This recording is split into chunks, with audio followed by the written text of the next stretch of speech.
সংখ্যা শেষে যদি 5 থাকে তাহলে তার স্কয়ার বের করার সবথেকে শর্টকাট নিয়ম হচ্ছে শেষে 25 আসবেই। তার মানে কি শেষে 25 আসবেই, শেষে 25 আসবেই। এটা হচ্ছে প্রথম কাজ। দ্বিতীয় কাজ হচ্ছে তার পরের সংখ্যার সাথে গুণ করে দাও, স্কয়ার বেরিয়ে যাবে।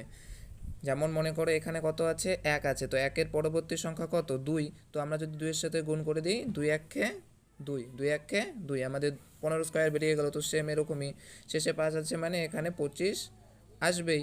তারপরে স্কয়ারকে 2 গুণন 3, 3 দুগুণে 6, 6 বেরিয়ে গেল। তারপরে 5-এর স্কয়ার 25, তার সঙ্গে যদি তুমি গুণ করে দাও 3-এর পরবর্তী সংখ্যা 4, 4-এর সাথে গুণ করে দিলে 3 4 12।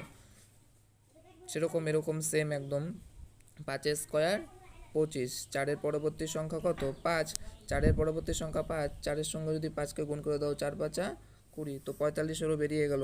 তারপরে এরকম 55 স্কয়ার যদি আমরা বের করি তাহলে কি হবে, 5-এর পরবর্তী সংখ্যা 6, যদি 5-এর